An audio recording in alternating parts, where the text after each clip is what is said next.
Ya, bismillahirrahmanirrahim. Assalamualaikum warahmatullahi wabarakatuh. Innal hamdalillah nahmaduhu wa nasta'inuhu wa nastaghfiruh wa na'udzu billahi min syururi anfusina wa min sayyiati a'malina. May yahdihillahu fala mudhillalah wa may yudlilhu fala hadiyalah. Asyhadu an la ilaha illallah wahdahu la syarikalah wa asyhadu anna Muhammadan abduhu wa rasuluhu la nabiyya ba'da. Allahumma salli ala sayyidina Muhammad wa ala ali sayyidina Muhammad, amma ba'du. Saudara-saudaraku, sahabat-sahabatku, Bapak dan Ibu yang dimuliakan oleh Allah, ya. Alhamdulillah, sampai detik ini Allah masih memberi kita kehidupan dengan berbagai macam nikmat yang tidak mungkin bisa kita menghitungnya satu persatu. Wa in ta'uddu nikmatallahi la tuhsuha.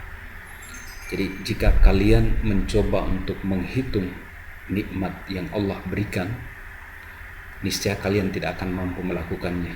Masya Allah, tabarakallah. Kemudian salawat serta salam semoga senantiasa dilimpahkan, dicurahkan kepada baginda Rasulullah Muhammad Sallallahu Alaihi Wasallam, kepada keluarganya, kepada para sahabatnya, dan kepada segenap pengikutnya hingga akhir zaman. Amin ya rabbal alamin. Sahabat-sahabatku semua, ya, Bapak dan Ibu yang dirahmati oleh Allah, ya, seperti yang sudah kita ketahui bersama bahwa setiap kali menjelang musim haji tiba, ya, pembicaraan terkait dengan dana haji, terkait dengan biaya haji, itu selalu menyedot perhatian besar publik. Nah, baru-baru ini Kementerian Agama Republik Indonesia itu menyampaikan usulan ke DPR RI tentang besaran biaya perjalanan ibadah haji tahun 2022. Nah, mudah-mudahan haji tahun ini memang nanti ada pemberangkatan, ya, amin. Nah, besaran biaya perjalanan ibadah haji tahun 2022 yang diusulkan oleh Kementerian Agama Republik Indonesia itu adalah sebesar 45 juta rupiah per jamaah, ya. Terhadap usulan ini kemudian berkembang aneka ragam pendapat di publik, di masyarakat, yang secara garis besar kita kelompokkan menjadi dua.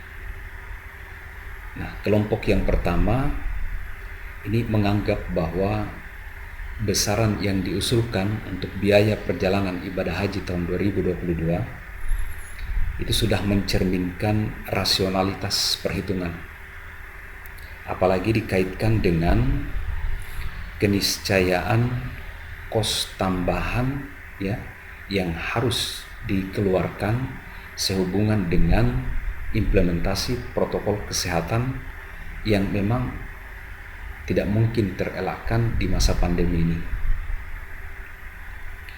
Nah, kemudian pendapat yang kedua, kelompok yang kedua berpendapat bahwa besaran biaya perjalanan ibadah haji yang diusulkan oleh Kementerian Agama Republik Indonesia ke DPR itu masih tergolong tinggi. Nah, kelompok ini membandingkannya dengan besaran biaya perjalanan ibadah haji yang ditetapkan oleh pemerintah melalui Kepres pada tahun 2019 yang lalu, pada musim haji tahun 2019. Karena memang selama 2 tahun berturut-turut belakangan ini terjadi kevakuman untuk pemberangkatan haji karena pandemi. Nah, pada musim haji tahun 2019 itu besaran biaya perjalanan ibadah haji yang ditetapkan oleh pemerintah adalah sebesar lebih kurang 35 juta rupiah. Ya, 35 juta rupiah ini adalah besaran rata-rata nasional untuk biaya perjalanan ibadah haji. Kalau biaya per embarkasinya memang bervariasi, ya, tergantung embarkasinya. Nah, saudara-saudaraku yang dimuliakan oleh Allah, ya,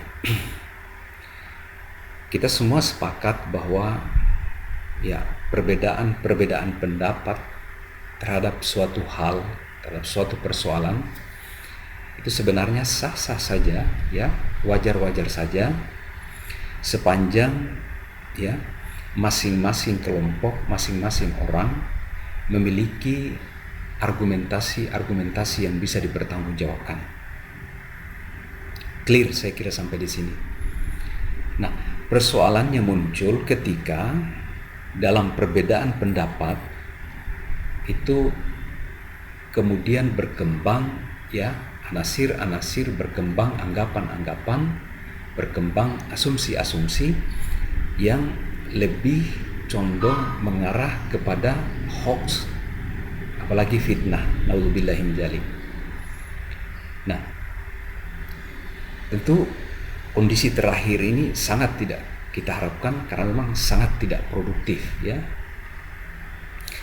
Nah, oleh karena itu saya sebagai orang yang pernah ditetapkan sebagai petugas haji selama beberapa kali musim haji, ya, saya merasa terpanggil secara moral untuk ikut memberikan keterangan, ya, seputar persoalan ini, agar diskursus atau wacana, ya, yang terjadi seputar biaya haji atau dana haji atau keuangan haji ini benar-benar adalah wacana diskursus yang mencerahkan, ya, diskursus yang produktif, yang benar-benar, ya, hanya untuk kepentingan kemaslahatan umat yang lebih besar, ya, bukan untuk yang sebaliknya.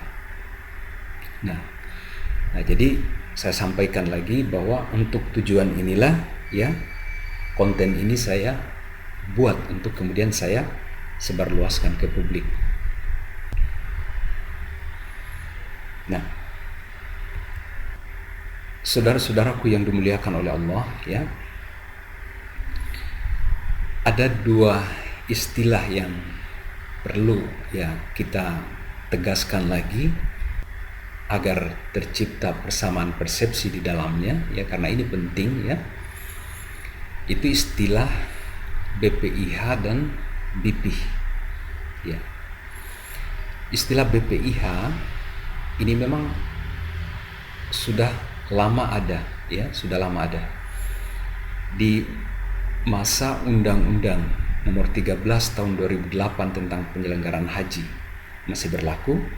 Istilah BPIH ini memang sudah dimunculkan, dan BPIH atau biaya penyelenggaraan ibadah haji ini mencerminkan totalitas, ya, biaya untuk seluruh rangkaian penyelenggaraan haji di Indonesia tentu saja. Nah, kemudian setelah Undang-Undang Nomor 13 Tahun 2008 tentang penyelenggaraan haji dicabut, digantikan dengan undang-undang yang baru, ya, Undang-Undang Nomor 8 Tahun 2019 tentang penyelenggaraan haji. Nah, mulai diperkenalkan istilah BPIH selain BPIH, ya. Nah, BPIH sebagai singkatan dari biaya perjalanan ibadah haji ini sebenarnya memang kalau dari diagram ini kita lihat, ya, dari skema ini kita lihat ini adalah subkomponen dari BPIH secara keseluruhan. Nah, hanya saja BPIH ini lebih mencerminkan direct cost, ya, jadi biaya langsung yang dibayarkan oleh setiap jamaah. Nah, makanya nanti di slide berikutnya saya akan coba perlihatkan lebih rinci lagi, lebih detail lagi tentang komponen pembiayaan ini.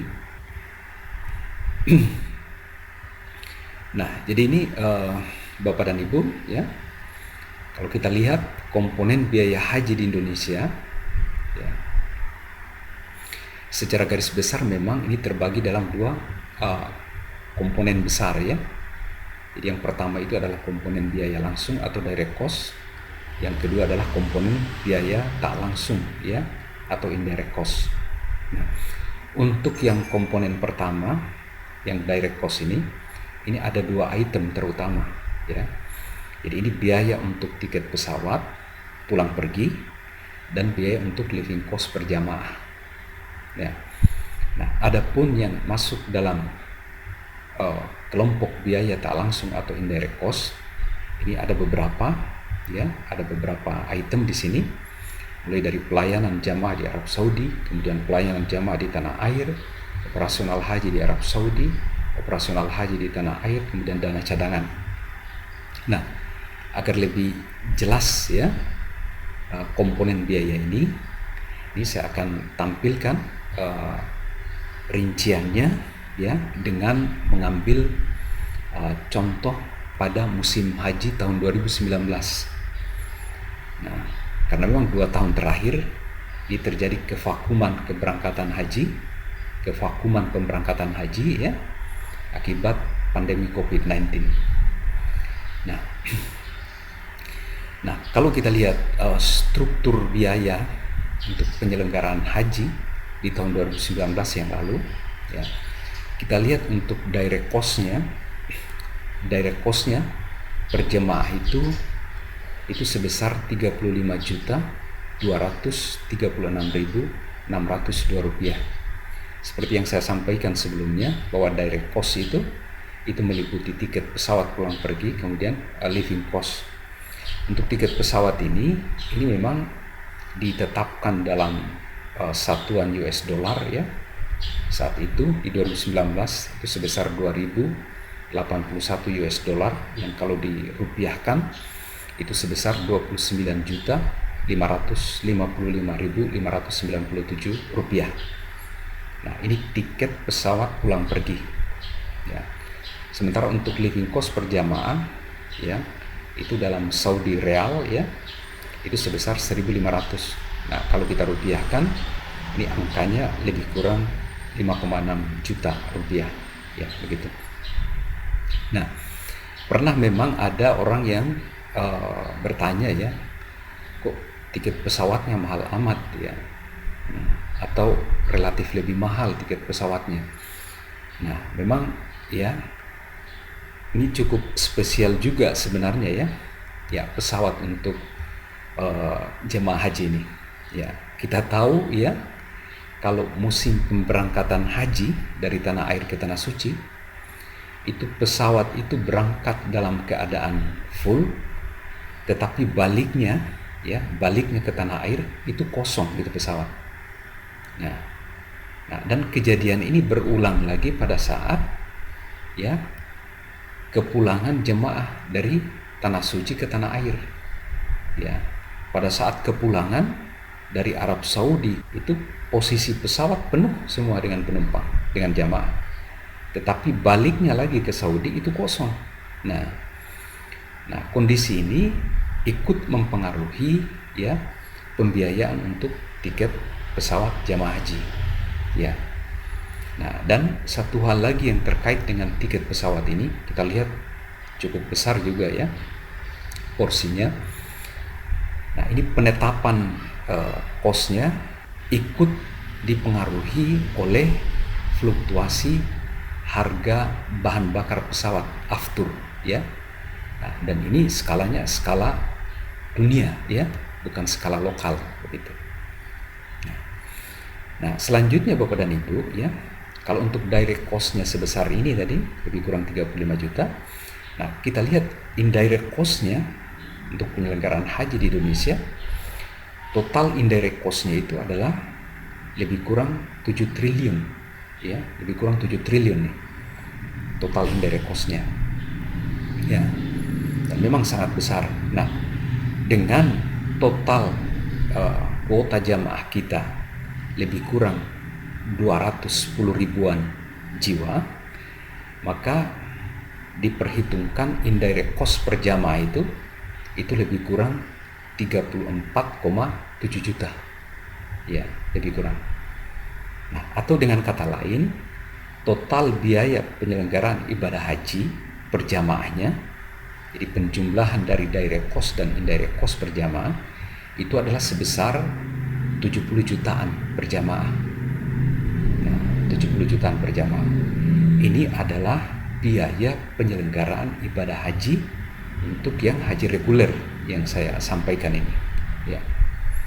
Jadi jamaah itu ya harusnya ya membayar 70 jutaan ya untuk biaya penyelenggaraan haji. Tetapi faktanya yang dibayarkan oleh jamaah kita ya itu bukan yang 70 juta ini, tetapi rata-rata yang 35 juta. Nah, jadi kalau kita lihat di musim haji 2019, kita lihat memang rata-rata biaya penyelenggaraan ibadah hajinya itu adalah 35 juta, dan inilah yang dibayarkan oleh jamaah. Nah, sementara yang 34,7 juta ini adalah subsidi yang diterima oleh setiap jamaah, dan sumber subsidi itu tentu saja adalah dari dana bagi hasil optimalisasi dana haji, seperti itu. Ya.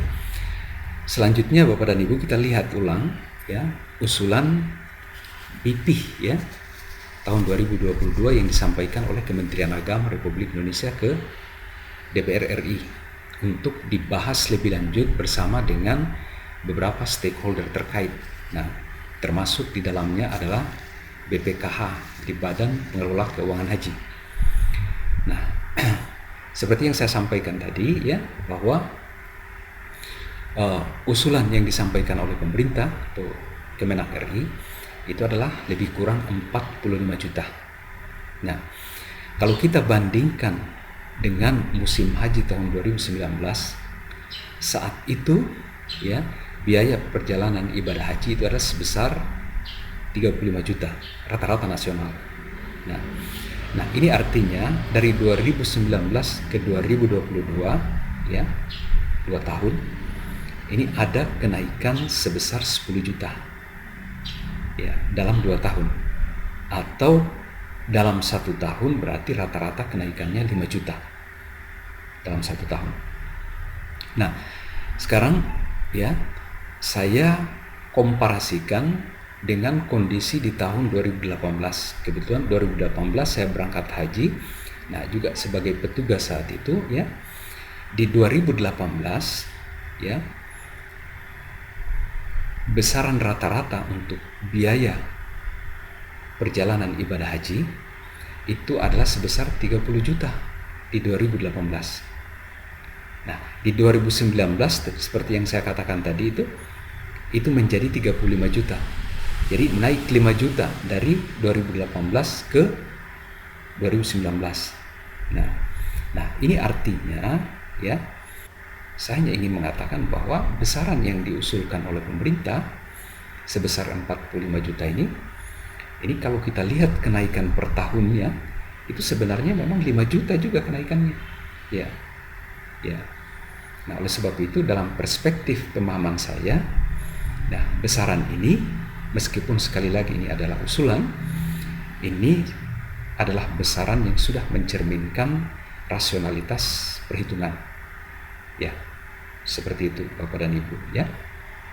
Nah, sekarang sebagai kesimpulan dan rekomendasi yang ingin saya sampaikan dalam kesempatan ini saya tegaskan lagi ya sebagai kesimpulan di sini bahwa setiap jamaah haji Indonesia yang reguler yang reguler itu sebenarnya memang mendapat subsidi BPIH itu sebesar 50%, dan subsidi sebesar 50% dari total biaya penyelenggaraan ibadah haji.